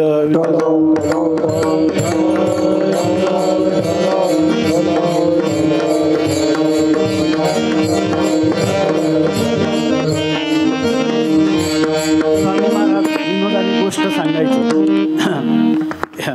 गुरुजींना मुलांनी विचारलं, पुस्तकात शब्द आला व्यासपीठ, हे आहे ना आता उभं होतं याला व्यासपीठ म्हणतात. त्या मुलाने विचारलं गुरुजी व्यासपीठ म्हणजे काय? आता गुरुजींना माहीत होतं, मलाच माहीत नाही म्हणून. पण आता विद्यार्थ्यांनी विचारलं, सांगितलं तर पाहिजे. ते म्हणे वेड्या तुला एवढं कसं कळत नाही, बाजरीचं पीठ गव्हाचं पीठ तसं हे व्यासपीठ. विठ्ठल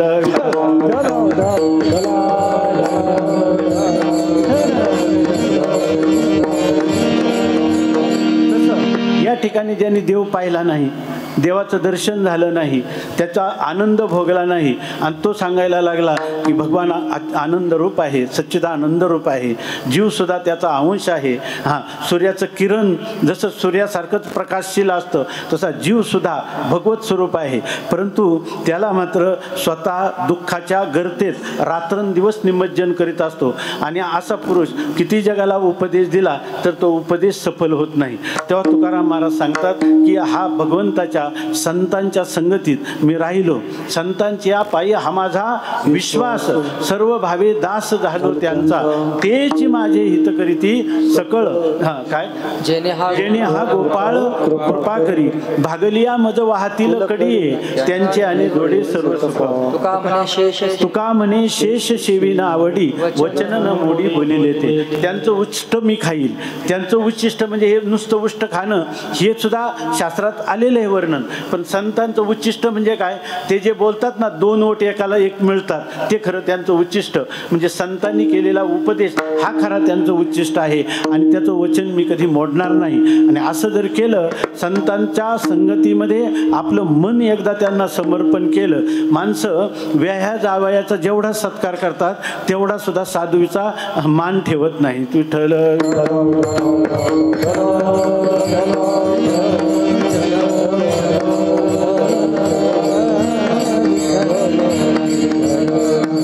तेव्हा त्या साधकांनी तुकोबारायांना विचारलं, तुम्हाला याचा अनुभव आहे का? तुकारामाने महाराजांनी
सांगतात की माझा अनुभव आहे अंगे, हा मला अनुभव आले आहे आणि तोच तुम्हाला मी सांगतो. काय तर राम म्हणता रामची होईजे, पदी बैसोनी पदवी घेईजे. तुम्ही राम राम राम राम कृष्ण हरी म्हणत राहाल तर रामकृष्णाचं जे ऐश्वर आहे ते तुम्हाला प्राप्त होईल. आणि हे मी माझ्या अनुभवाने सांगत आहे.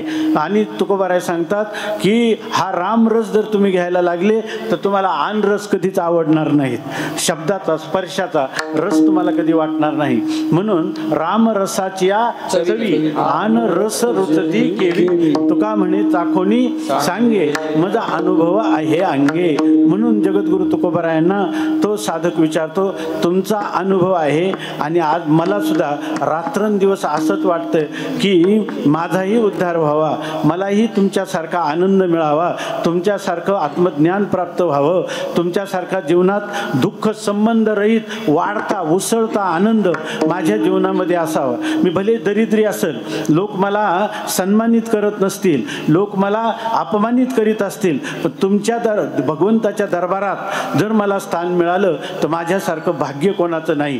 पण ते भाग्य मला कशाने प्राप्त होईल असं जेव्हा तो त्यांना पुन्हा विचारतो तेव्हा तुकोबाराय त्या साधकाला सांगतात, बाबा ज्याने हे सर्व विश्व निर्माण केलं, ज्याने तुला हे शरीर दान दिलं त्याला तू शरणागत हो. हो.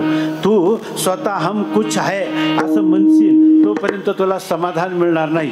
तुझं स्वत्व जे आहे, तुझा जो अहंकार आहे, मनोबलाचा, शरीर बलाचा, बुद्धिबलाचा, आत्मबलाचा, हे सगळे तू सोडून दे आणि जो सर्व जगताचा नायक, जगताचा नियंता असणारा जो परमात्मा, त्याला सर्व भावाने शरण जा, म्हणजे तुला ह्या संसार सागरातून तो पार करील. असा अभंगाच्या प्रथम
हृदय पगळलं.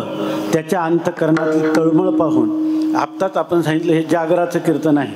ह्या जागराच्या दिवशी संत आपल्याला जागृत करतात. उत्तिष्ठत जागरत प्राप्य वरांनी बोधत. जागराचं कीर्तन याचा अर्थ आहे संत त्या वेळेला आपल्याला सांगतात उत्तिष्ठत, उठा, उत्तिष्ठत जागृत, चांगलं जागं व्हा आणि प्राप्य वरान म्हणजे जे संत लोक आहेत त्यांच्या जवळ जा आणि निबोधत, मी कोण आहे, मी हे शरीर आहे की मन आहे की बुद्धी आहे की याच्या पलीकडचा अमर आत्मा मी आहे, हे संतांच्या संगतीत बसून बैसता संतांचे संगती, कळो आले कमळापती, माझी कोणीच न होती, निश्चय चित्ती दृढ झाला. ह्या खुणा ज्या आहेत ह्या संतांच्या जवळ जाऊन तू त्या ठिकाणी कळून घे. यालाच म्हणतात जगजोगी जगजोगी जागे जागे बोलती, जागता जगदेव राखा काही भाव, पूजापत्र काही फळ पुष्प तोय, बहुता दिसा फेरा आला या नगरा, नका घेऊ भार धर्म तोची सार, तुका म्हणे दान तुका मागे दान द्यावे जे अनन्य. अशा प्रकारचं आपल्याला तुकोबाराय जागृत करतात. आणि जागृत करताना आपल्याला सांगतात म्हणूनी, म्हणून. आता वास्तविक म्हणून म्हणजे कशावरून, काय कारणाने ते तुकाराम महाराजांनी सांगितलंच नाही, सुरुवातच केली सांगायला. म्हणून म्हणून तुम्ही काय करा, सर्व भावाने देवाला शरण जा. सर्व भाव म्हणजे तुम्हाला देवाने जी सामग्री दिली ती सगळी सामग्री ज्या देवाने दिली त्याच्यासाठीच ती तुम्ही विनियोगात आणा, त्याच्यासाठीच तिचा उपयोग करता. डोळे दिलेत ना, डोळे तुम्ही घ्या रे सुख, पहा विठोबाचे मुख. कान दिले तर काय, तुम्ही ऐका रे कान माझ्या विठोबाचे गुण. मन दिले ना, मना तेथे धाव घेई आणि राहे विठोबाचे पायी. घेई घेई माझे वाचे गोड नाम विठोबाचे, तुका म्हणे जीवा आणि नको सोडू या केशवा. ही जी सगळी सामुग्री दिली ती देवाने दिलेली सामुग्री देवासाठी समर्पण करणं हेच त्याला काय आहे, शरणागत होणं आहे. विठ्ठल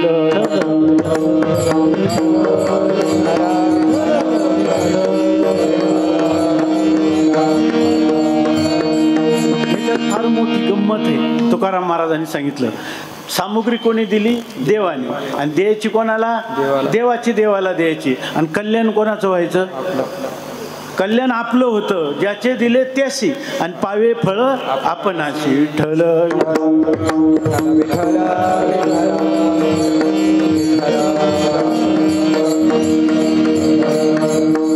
म्हणून तुकोबाराय सांगतात, शरण कोणालाही जाऊ नका.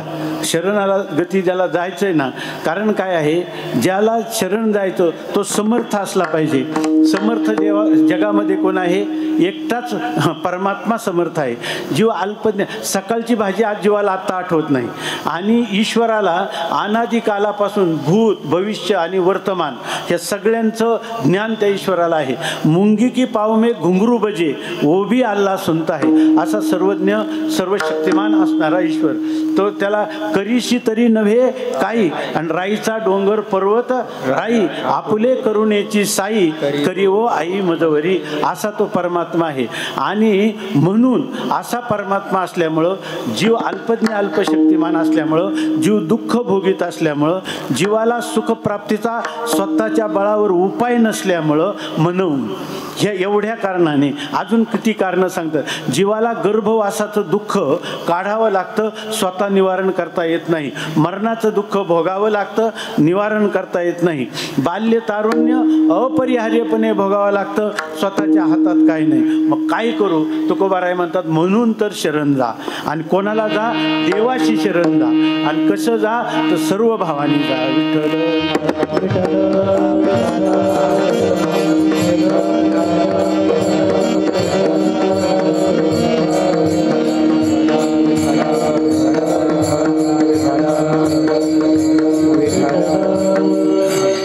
असं आहे की तुकोबाराय म्हणतात, मनोनी शरण जावे सर्व भावे देवाशी. त्या साधकाने विचारलं, म्हणजे देवाला माझा मी न राहिलो, आता माझं काहीच नाही, देव जे करील ते मला मान्य आहे, मी आता त्याला समर्पित झालेला आहे.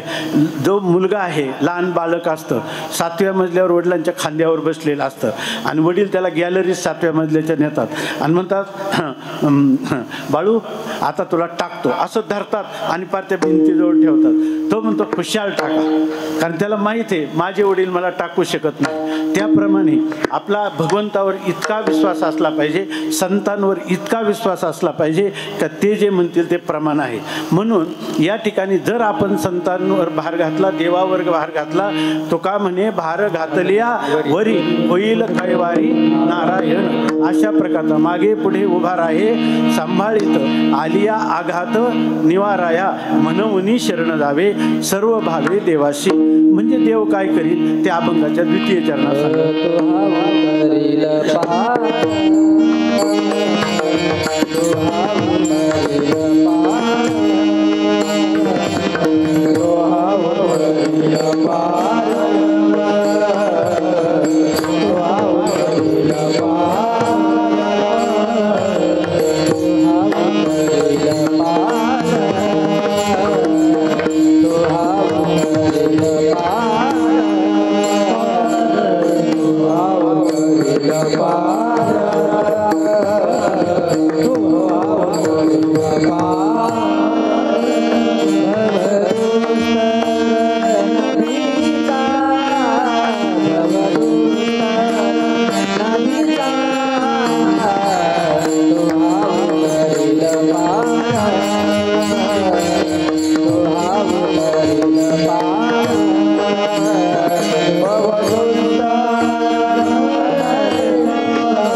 पहा जगद्गुरु तुकाराम महाराज त्या साधकाला सांगतात, म्हणजे तुम्हाला आम्हाला ऐसे जागवितो मना, ऐसे जागवितो मना सरीसे जनासहित. तुकाराम महाराज लोकांना उपदेश करीत असताना आपल्या मनाला अगोदर करतात, आपल्या मनासहित लोकांना जागृती देतात. जे लोक नुसत्या लोकांना उपदेश करतात आणि स्वतःच्या जीवनात बदल करत नाही, स्वामी रामतीर्थ म्हणतात त्या समाजातल्या असू शकतो.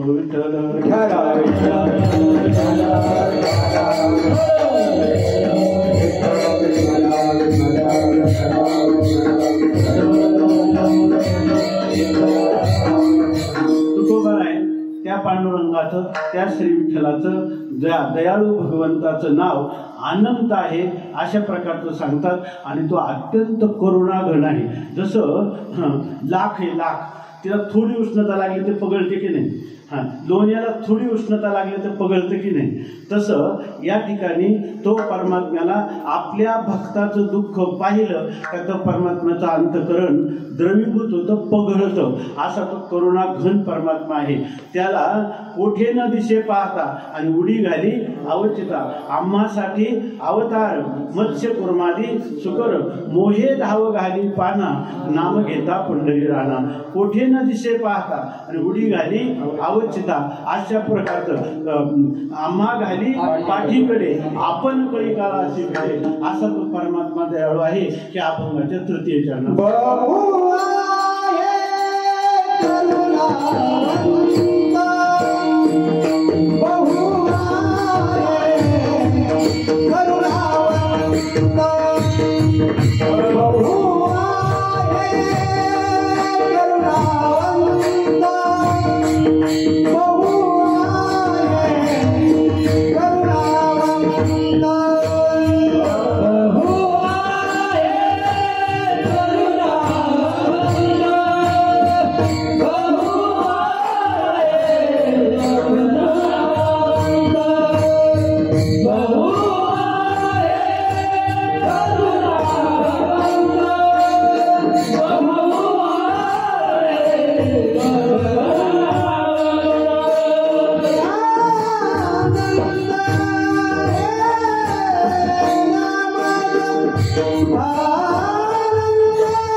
आनंद हे नाव. आपला नियोजित वेळ थोडा राहिलेला आहे, त्याच्यातच आपल्याला थोडंसं धावतं चिंतन करायचं आहे. आपण सावधानतेनं सर्वांनी थोडा वेळ श्रवण करा एवढीच आपल्या चरणी विनंती आहे. ह्या संतांची जी वचनं आहेत, ही जी अभंगवाणी आहे ती अभंग आहे आणि त्यांनी सांगितलेले उपायसुद्धा अभंग आहेत, कधी भंग न पावणारे अशा प्रकारचे आहेत. तर या संबंधाने थोडं सांगतो. एकदा अर्जुन जो आहे तो भगवान श्रीकृष्ण परमात्म्याला द्वारकेला भेटायला गेला. जेव्हा भगवंतांनी हस्तिनापूरचा धर्मराजाला युधिष्ठिराला अभिषेक करून दिला, त्यांच्या सर्व संकटाचं निवारण केलं. आणि मग भगवान म्हटले की मी आता परत जातो. आणि भगवान द्वारकेला गेले. पण मधून अर्जुन त्यांच्या भेटीला जात असायचा. तर अर्जुन एकदा गेला तेव्हा द्वारकाधीश असणारा, संपूर्ण जगताचा नायक असणारा परमात्मा एका गुडघ्यावर दुसरा गुडघा टेकून त्या ठिकाणी पलंगावर पडलेला आहे आणि त्याच्या नेत्रातून अश्रूच्या धारा चाललेल्या आहेत. तेव्हा अर्जुनाने हे पाहिलं. त्याला वाटलं सगळ्या जगाचा दुःख दूर करणारा, पाहते पांडव अखंड वनवासी, परिते देवाशी आठविती, प्रल्हादाशी जीव पिता करीतो जाचवी, परितो स्मरे मनी नारायण. अशा प्रकारचा मागं पुढं सगळा भक्तांचा कैवारी असणारा परमात्मा, आणि याला कोणतं संकट प्राप्त झालं आणि याच्या नेत्रातून हे दुःखाश्रू झरझर का वाहतात. म्हणून त्याने परमात्म्याला विचारलं, कृष्ण परमात्म्याला, देवा तुमच्या नेत्रातून अश्रू का झाले. भगवान म्हणजे काही नाही. भगवंतांनी टाळलं सांगण्याचं. पण त्यांनी सांगितलं मला तुम्ही काहीतरी सांगा, माझ्या मनाला समाधान होत नाही. भगवंताचा तुमच्यासाठी तुम्ही आम्हाला रात्रंदिवस या ठिकाणी त्याला काय म्हणतात, डोळ्यात तेल घालून आमच्या जीवनाचं रक्षण केलं. आणि तुम्हाला जर दुःखाचा कोणताही प्रसंग असेल तर आम्ही जीव तुमच्यावरून वळवून टाकू. तर तुमचं दुःख काय आहे ते सांगा. तेव्हा भगवंताने सांगितलं की काही नाही, मी कधी कधी एकटा असलो की मला द्रौपदीची आठवण येते. द्रौपदीच्या वस्त्रहरणाच्या प्रसंगाला जेव्हा द्रौपदीला त्या ठिकाणी दुःशासनाने वस्त्राला हात घातला त्यावेळेला तिनं भीष्माचार्यांकडे पाहिलं, सगळ्या पांडवांकडे पाहिलं, तरीसुद्धा कुणी तिचं संरक्षण करू शकलं नाही. पहिल्यांदा तिनं स्वतःच्या बाहुबलाने वस्त्र सावरण्याचा प्रयत्न केला, परंतु त्याला काही इलाज चालला नाही. अर्जुन वगैरे कोणी मदत करू शकलं नाही. त्यावेळेला ती अंतर्मुख झाली आणि हृदय निवासी असणाऱ्या परमात्म्याला, द्वारकेमध्ये असणाऱ्या परमात्म्याला, तू तत्काळ माझ्यासाठी धावून ये अशी तिनं करुणापूर्ण जी हाक मारली. आणि मग मी त्या क्षणी तिथं आलो. आल्यानंतर आपल्याला माहिती आहे भागवत आपण वाचावं. आता हे म्हटले की मला करोनाच्या काळात भागवत मिळाला आणि तेच मला खूप उपयोगाला आलं. असं एक नाथ महाराज, गाथा, ज्ञानेश्वरी आणि भागवत हे 3 ग्रंथ असे महाराष्ट्रात आपला जन्म झाला ना, ह्या 3 ग्रंथ कळू त्या न कळू तरी हे संत आपल्याशी बोलतात. ज्ञानेश्वरीच्या रूपाने ज्ञानोबाराय, गाथेच्या रूपाने तुकोबाराय आपल्याशी बोलतात. भलेही परिसय त्याला गंजलेलं लोखंड लागलं तरी त्याचं सोनंच होतं. आपल्याला अर्थ नाही कळाला तरी आपल्या जीवनाचं सोनं झाल्याशिवाय राहणार नाही.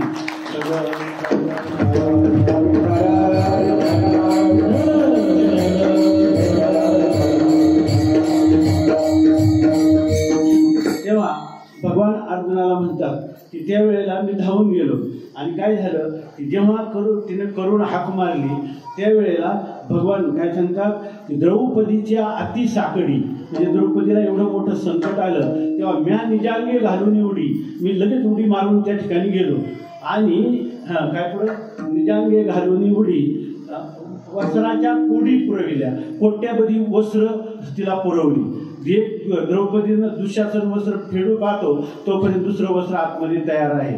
अशा कोट्यावधी वस्त्र मी पुरवली असं भगवान सांगतात. त्याच्या पुढे नाथ महाराज म्हणतात पण जर त्याला सभेशी नेसता ते दिशेला उघडी, जर तिला भगवंताने दुसरं वस्त्र गुंडाळलं असतं तर तिच्या एखादा शरीराचा अवयव मोकळा दिसला असता. आणि भगवंताला आता माझी लाज तुझं यदुराया, ती म्हणत होती आता माझ्या लज्जेचं संरक्षण केलं तर हे देवा तूच एकटा समर्थ आहे. तेव्हा भगवंतानी काय केलं, माझ्या द्रौपदीचं अंग कुठं उघडं दिसू नये म्हणून नाथ महाराज म्हणतात नेसती लुगडी सोय झाली. कौरवे पांचाळे सभे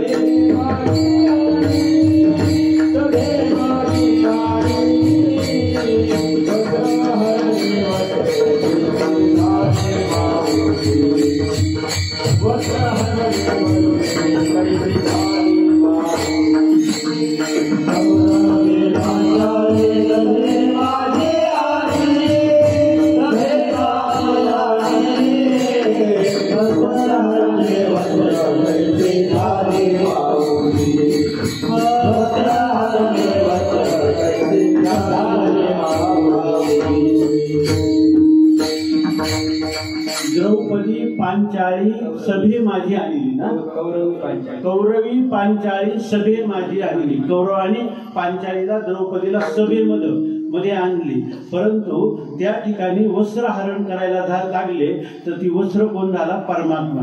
बघा, परमात्म्याचे 24 अवतार, दशावतार सांगितले जातात. तसा गुरुवर्य प्रातस्मरणीय डोंगरे महाराज सांगायचे की भगवंताचा काय आहे, आम्हासाठी अवतार, मत्स्य अवतार झाला, कुर्मा अवतार झाला, राम अवतार झाला, कृष्ण अवतार झाला, परंतु भगवंताचा एक 25वा अवतार झाला. ते म्हणायचे कोणता? तर द्रौपदीच्या वस्त्राच्या रूपाने. विठ्ठल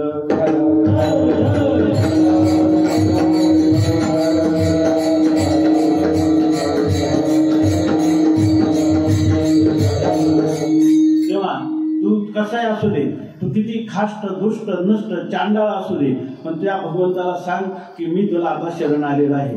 मिलिटरीमधले सैनिक जेव्हा शरण जातात ना, हात वर करून, आता माझ्याच्याने मी माझा प्राण वाचू शकत नाही, तेवढ्या ते विरोधी देशातले सैनिक त्यांना ताब्यात घेतात, दवाखान्यात देतात, त्यांच्या जखमा बरे करतात, त्यांचे प्राण वाचवतात.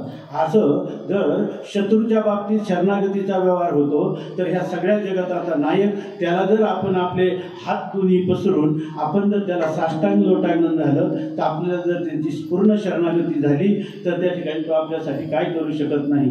बहु आहे करुणावंत आणि अनंत हे नाम द्या. त्याला अनंत नाम आहे, त्याचे अनंत नाम आहेत, अनंत रूप आहेत. तुम्ही जिथं असाल तिथं तो परमात्मा तुमच्या पुढ्यात उभा राहील. असा तो परमात्मा कनवाळू कृपाळू भक्ता लागी मोही गजेंद्राचा धावा तो केला मिठाई.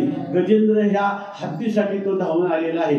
जगामध्ये त्यांनी कोल्हे काय हरिण कोल्हे वैकुंठ वासी कोण त्याचे अधिकार.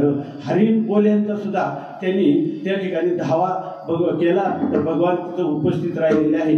बहु आहे करुणावंत आनंद हे नाम ज्या. त्यावेळेला त्या साधकाला म्हणतात बाबा हे मी तुला ते सांगितलं, हे सगळं अनुभवाचं सांगितलं आणि तुका म्हणे साक्षी आले, मला ही गोष्ट साक्षीला आली, मला अनुभवाला आली, तरी केले प्रगट आणि तेच मी तुझ्या पुढं प्रगट केलेलं आहे. आता यापुढं हे 4 चरण आहेत, तर पुढचा उत्सव येईपर्यंत किमान प्रत्येक जणांनी दररोज एकदा तरी ह्या अभंगाचं चिंतन करावं, तर आपल्याला सुद्धा तो हा उतरील पार. भवदुस्तर नदीचा बहु आहे करुणावंत आनंद हे नामजा. मनवनी शरण जावे सर्व भावे देवाशी. ठोपार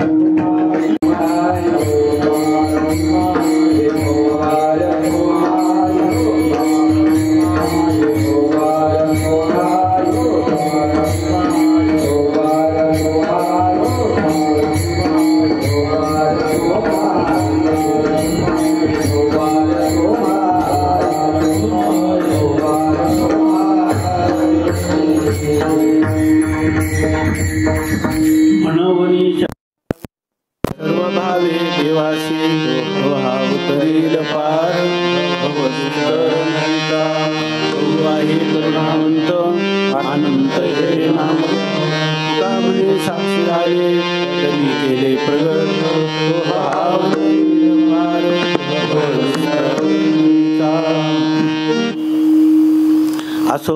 या ठिकाणी यथाशक्ती यथामती आपण ह्या अभंगाचं चिंतन करण्याचा प्रयत्न केला. जागराचं कीर्तन आहे, हे जागराचं कीर्तन मागणीचं कीर्तन आहे, तर आपण हीच मागणी करू. देवा तू आम्हाला शरणागती, आम्हाला तुला शरणागत होणे इतकं सुद्धा आमचं सामर्थ्य नाही. तूच आम्हाला तो आपलासा कर आणि आमच्या अंतकरणामध्ये शरणागतीची भावना निर्माण कर. कारण तू काय आहे, करुणावान आहे. आम्ही कसेही असलो तरी तू आमचा माता आहे, तो आमची पिता आहे, तो आमचा सखा आहे. आम्ही सगळी नाती तुझ्याशी जोडत आहोत अशी त्याची प्रार्थना करावी. म्हणजे तो परमात्मा आपल्याला रात्रंदिवस आपलं संरक्षण करील, योगक्षेम करील, आपल्याला मार्ग दाखवील, असं सामर्थ्य तो परमात्मा आपल्याला देईल. असो या ठिकाणी गेल्या बरेच वर्षापासून इथं येण्यात मी लहानपणी आमचे आता त्याच्यापैकी आमचे माधव काका आहेत इथं जास्त जुन्यापैकी सर्व त्या ठिकाणी भूतकाळात आमचे ते शंकर काका वगैरे किंवा ते रामभाऊ बाबा आमचे आजोबा ते सगळे आता या ठिकाणी वैकुंठाला गेलेले आहेत. तर त्याच्यानंतर माझ्या अंदाजाने साधारणतः 50 वर्षानंतर मी त्या काळात इथे येऊन 4-5 दिवस राहिलेलो होतो. पोखरी कनेरं आणि असं नातेवाईकाकडं आईबरोबर मुक्कामाला आलेलो होतो. आणि त्याच्यानंतर मला वाटतं बहुतेक की आजच या ठिकाणी येणं झालं. तर इथे येताना आमच्या आजीचं माहेर, आईचं आजोळ, पण मला आज मात्र अशा ठिकाणी येण्याचं मिळालं की माझं हृदय भरून येतं. या ठिकाणी असणाऱ्या सर्व माता भगिनी आणि पितृतुल्य बंधुवरी असणारे सज्जन यांच्या दर्शनासाठी, आम्ही काही कीर्तनकार प्रवचनकार नाही, खऱ्या अर्थाने जर पाहिलं ना तर आता हे पाहिल्यानंतर मला खूप आनंद वाटतो. हे मृदुंगमणी, हे त्या ठिकाणी गायनाचे गान कोकिळ लोक, आणि मला स्वर कशाला आणि ताल कशाला म्हणतात हे सुद्धा माहीत नाही. खरं तर असं आहे की टाळ मृदुंग पश्चिमेकडे आणि माझे गाणे दक्षिणेकडे. तर पण दक्षिणेकडे नाही, कारण आमचे आप्पा म्हणायचे चुलते, तू तोंडसुद्धा उघडत नाही, निदान रूप असं तरी म्हणत जाणं पाहता लोचनी, एवढं सुद्धा म्हणत नाही. सर्वांच्या प्रेमामुळं आपलं सर्वांचं दर्शन झालं. आणि या ठिकाणी कीर्तन म्हणजे काय हे या ठिकाणी येणं आणि ह्या सर्व देवतांच्या कृपाछत्राखाली एका कुटुंबाचे सदस्य, असं आहे की हे जे गाव आहे हे एक कुटुंब आहे, ही सगळी पृथ्वी कुटुंब आहे. तेव्हा राजकीय किंवा काही असणारे व्यक्तिगत मतभेद याच्यामुळं ह्या देवतांच्या कृपाछत्राखाली आपल्या सगळ्या मतभेदांचा निराश करून जेव्हा आपण अशी कार्य करायला निघतो तेव्हा त्यासाठी वेदाचा मंत्र आहे, समगच्छध्वम समवदध्वम समो मनांशी जानताम. या ठिकाणी जर आपल्याला जायचं झालं तर सगळ्यांनी एकाचा उजवा पाऊल पुढं तर दुसऱ्याचाही उजवा पाऊल पुढं. वेद सांगतो समगच्छध्वम. तुम्हाला अशी मोठी कार्य करायची असतील तर सर्वांना बरोबर घेऊन सगळ्यांचं एकाच दिशेनं पाऊल किंवा आगेकूच झालं पाहिजे. समवदध्वम. एखाद्या गोष्टीचा निर्णय करायचा असेल तर एखाद्या व्यक्तीच्या सत्सद विवेक बुद्धीला प्रेरणा झाली तर सगळ्यांनी त्याला निश्चित कल्याण होण्याचा मार्ग आहे. तर कुठल्याही प्रकारचे रागद्वेष स्पर्धा कलह न ठेवता त्याला ठिकाणी सर्वांनी अनुमती दिली पाहिजे. त्याला म्हणतात समवदध्वम. समो मनांशी जानताम. जर एखादा संकल्प एखाद्या महापुरुषाच्या चित्तात आला, मग त्याच्या ठिकाणी तो बालक जरी असला, बालकादपि सुभाषितम ग्राह्यम. लहान मुलाचा सुद्धा उपदेश ग्रहण करावा आणि चांगल्या गोष्टीला अनुमोदन द्यावं. म्हणजे या ठिकाणी असं सांगितलं की ज्या गावामध्ये वैष्णव जन्माला येतात किंवा वैष्णव भागवत धर्माचं वारकरी संप्रदायाचं वातावरण राहतं त्या ठिकाणी काळाची कोणत्याही प्रकारची इलाज चालत नाही. आणि अशा वातावरणासाठी आपल्याला सर्वांना अकल्प आयुष्य व्हावे तया कुळा माझी या सकळा हरीच्या दासा कल्पनेची बाधा न हो कोणे काळी ही संत मंडळी सुखी असो. अहंकाराचा वारा न लागो राजसा माझ्या विष्णुदासा भाविकाशी नामा म्हणे तया असावे कल्याण ज्यामुखी निधान पांडुरंग. सर्वेत्र सुखिना संतु सर्वे संतो निरामया सर्वे भद्राणी पश्यंतो मा कश्चित दुःख भाग भवेत. याचा अर्थ सर्वजण सुखी असोत, सर्व निरोगी असोत, कोणाच्याही वाट्याला दुःख न येवो अशा प्रकारची या ठिकाणी आपण ह्या ज्या देवता या ठिकाणी विराजमान आहेत त्यांच्या चरणी आपण प्रार्थना करू. आणि दुसरी गोष्ट अशी की या ठिकाणी तुम्ही म्हणाल तुम्हाला काहीच योग्यता नाही तर कंबर बांधून 2 तास कशाला आम्हाला उपदेश करीत बसले. तर हा नव्हे, हा उपदेश तुमचे बडबडिलो शेष. तुमच्याच कृपेने आम्हाला संतांच्या सहवासात अलंकापूर क्षेत्रामध्ये सत्शास्त्राचं श्रवण घडतं, महापुरुषांचा सहवास घडतो. ही सगळी आपली आमच्यावर असणारी कृपा आहे. आणि त्या कृपेचं जे काही आशीर्वादाचं एक ऋण म्हणून या ठिकाणी तेच शब्द संतांचे उच्चिष्ट आपल्यापुढे बोलण्याचा प्रयत्न केला. हा तुम्हाला केलेला उपदेश नाही, परंतु हा मग हे शब्द तुम्ही का बोलले त्या बोलण्याचं कारण सांगतो. आम्ही जे गोष्ट शिकलो ते जसं कोणी इतिहासाचा अभ्यास करतात, भूगोलाचा अभ्यास करतात, कलेक्टर होतात, कोणी मोठमोठे अधिकारी होतात, त्या शास्त्राचा अभ्यास करतात, तसं आम्हाला सुद्धा हे आपल्या कृपेने संतांच्या सहवासात शास्त्र शिकायला मिळतं. त्याचा थोडासा अनुवाद करून आम्ही सांगतो. पण ह्या गोष्टी आमच्या ओठात आहेत, आहेत, पोटात असतील असं नाही. मग जर तुमच्या पोटात नाही तर आम्हाला ओठात तरी का सांगता, असं शंका येण्याची शक्यता आहे. तुकाराम महाराज काय म्हणतात की मला याचा, तुका म्हणे साक्षी आले तरी केले प्रगट, तुम्हाला तर याचा अनुभव नाही आणि मग आम्हाला कशाला व्यर्थ इथं सांगता. शिवाय अनुभव नसताना ह्या गोष्टी कधीही उपयोगाला येऊ शकत नाही, असं जर आपण म्हणाल. त्याचं उत्तर स्वामी महाराज सांगायचे की आपण जे बोलतो ही एक प्रकारची शब्दांची सेवा आहे.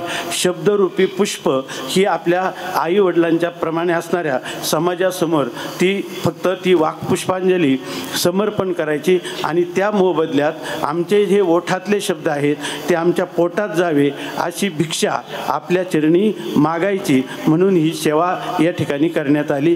ती सेवा आपल्या सर्वांच्या चरणी, माऊलींच्या चरणी, ह्या देवतांच्या चरणी समर्पित करून आजच्या चिंतनाला विराम देऊ. ज्ञानेश्वर माऊली ज्ञानेश्वर माऊली